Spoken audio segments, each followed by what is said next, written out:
On August 16, 1977, paramedics were dispatched to Graceland. Elvis Presley's girlfriend, Ginger Alden, was there at the time, along with one of Elvis's closest friends, Joe Esposito.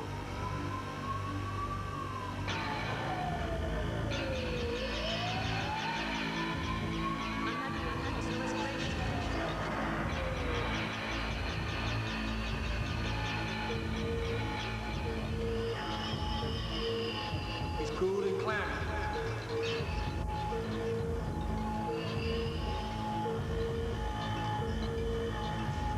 People silent. We're losing. Let's get CPR. Come on, man. Come on, Elvis. Breathe, damn it.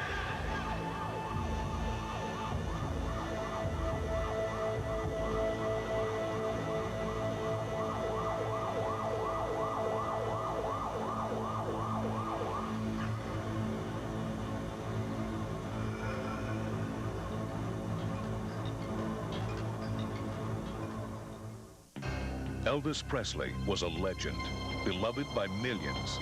But the circumstances surrounding his death have been shrouded in mystery. For the first time, dramatic new evidence that proves that Elvis Presley was more than the king of rock and roll. Much more.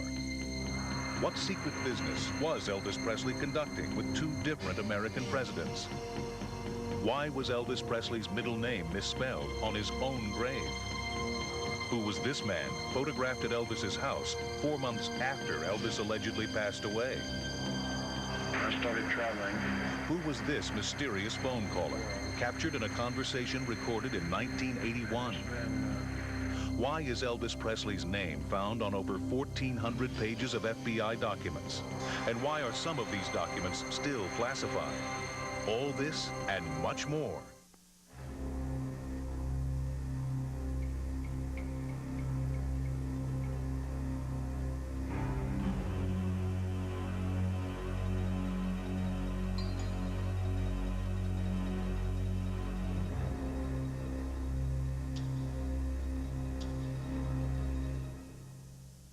From the Imperial Palace Hotel and Casino and the Legends in Concert showroom in Las Vegas, in a television exclusive, the real story behind the event that shocked the world, the Elvis Files. Maria Columbus is the president of the oldest Elvis fan club. 30, 40 minutes later, Vernon Presley called us. Monty Nicholson is an investigator for the Los Angeles Sheriff's Department. The body may very well not have been Elvis Presley. Gail Brewer Giorgio is the best-selling author of Is Elvis Alive? And the Elvis Files. The only place it's misspelled is at the plaque at Graceland, the final resting place. Paul Wiest is an internationally renowned handwriting expert. And handwriting notations were made on them, and Elvis Presley's own handwriting. Luc Dion is an author and political advisor to the Quebec government and a foreign consultant. But Elvis Presley was a federal agent, there's no doubt about that. All these men and women share one thing. They believe that Elvis Presley may still be alive. They will tell you why. And now, our host on the Elvis Files, Bill Bixby.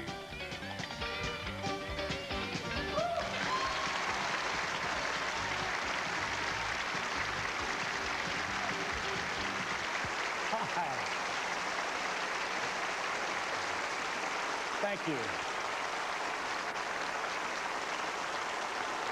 Thank you very much, ladies and gentlemen. Hello and welcome to the Elvis Files.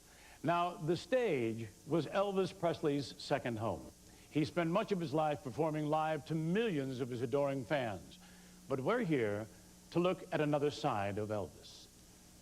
F. Scott Fitzgerald once said, "The test of a first-rate intelligence is the ability to hold two opposing ideas in one's mind at the same time."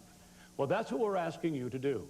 Now, I'm sure if we took a hand vote, most of us believe that Elvis Presley passed away August 16th, 1977. Would you raise your hands? All right. Now, may we see hands for those who think that Elvis may be alive? Very interesting. Thank you. All right, I must say that I was inclined to go along with the first group.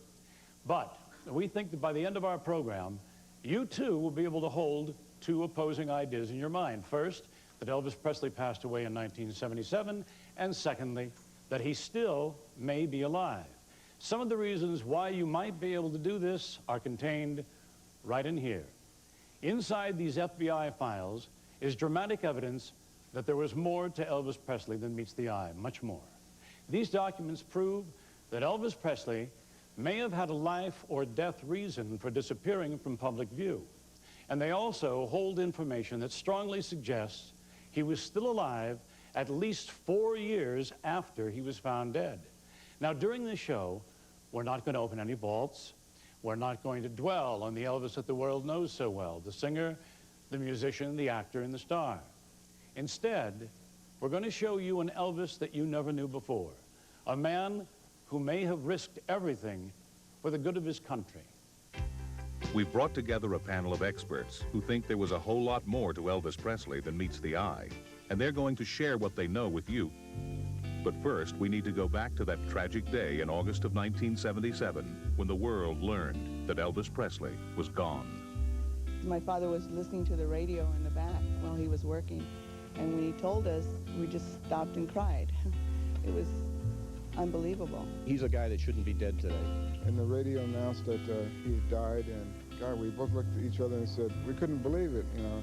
I do remember being, crying and being all upset because, you had that feeling about him like he was one of us. It was on the television, the news is how I heard about it. I just felt very sad. He's like one of the greatest musicians that ever lived. Every time I see Elvis or hear Elvis sing or see a movie, I get this real warm feeling. I remember him dying, and I hope his soul's in heaven. He was a very sensitive and very kind, compassionate human being. Elvis was the best, the greatest, and of course the king. It didn't take very long after the announcement that Elvis Presley had died for the crowds of mourners to gather. From all over the world, they came to pay their final respects to a man whom they felt had always respected them. Elvis had been placed in a casket, open for viewing at Graceland. No cameras were allowed by order of the Presley estate.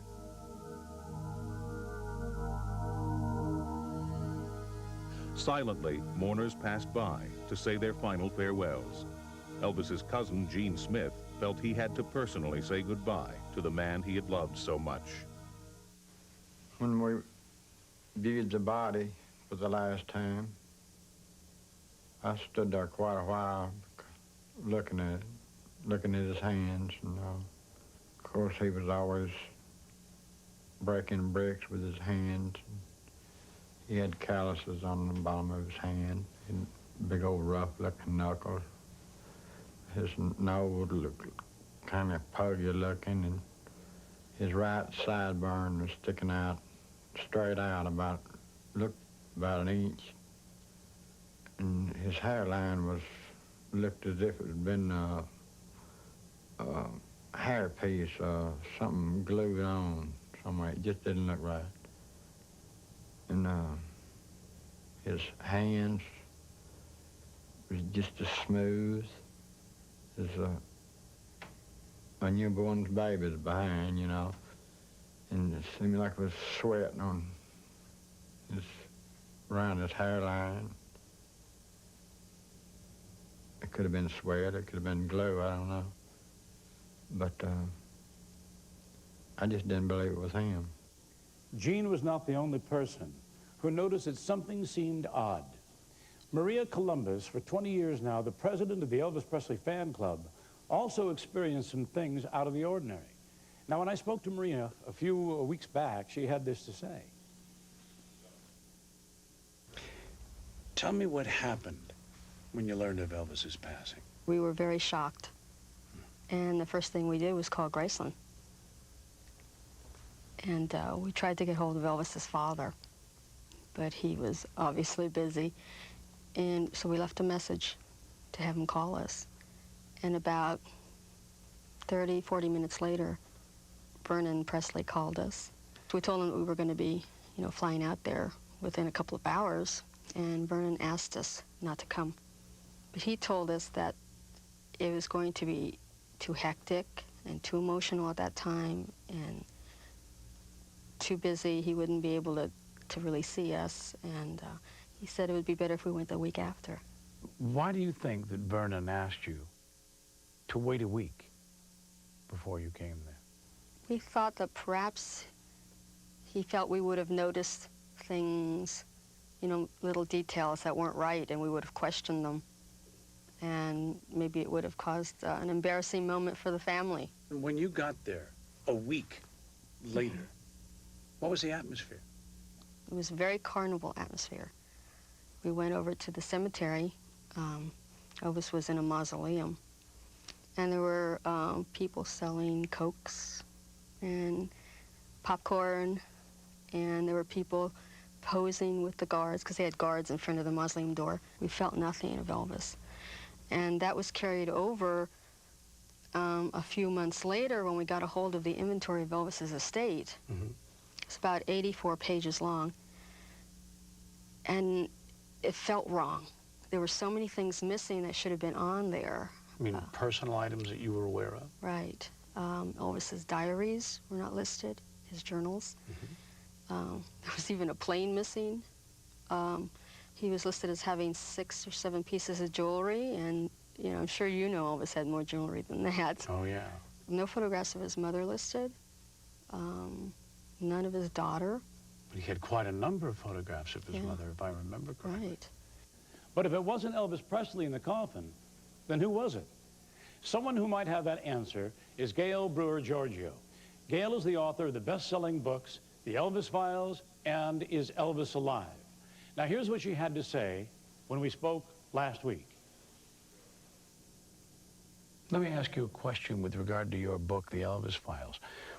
It's significant to you that the name Aaron was misspelled. Why is that so significant?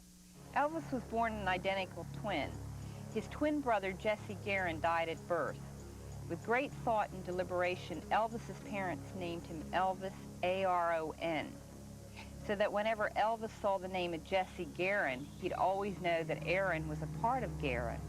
So emphatic were his parents to have A-R-O-N spelled with a single A, that when the doctor mistakenly filled out the first birth certificate with 2 A's, this was on January 10th, 1935, they insisted a new one be written, which was dated January 12th, 1935, this new one with the single A spelling. From the time Elvis was able to sign his name, it was Elvis, A-R-O-N. Elvis himself told many people he spelled his middle name with a single A. Biographers and researchers attest to this spelling. Even the Tennessee Historical Commission reports it's A-R-O-N, not A-A-R-O-N. All legal documents show it as A-R-O-N. Yet on Elvis's grave, it is misspelled. It reads Elvis, A-A-R-O-N, Presley. Why? As you know, Elvis was steeped heavily in numerology, that by adding another A to his name, he changed the vibrations of his letters, and he would have been a higher spiritual number. He would have gone up to a 9. Ladies and gentlemen, Gail Brewer Giorgio.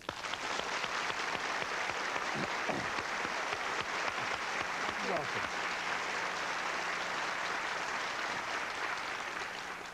All right, I must ask, Gail, isn't it possible that in the haste of putting Elvis to rest, some innocent mistakes were made? Well, I think the key word, Bill, is haste. Why the haste in having such a grand funeral? Why the misspelling of a name on a grave? Why the moving of the grave?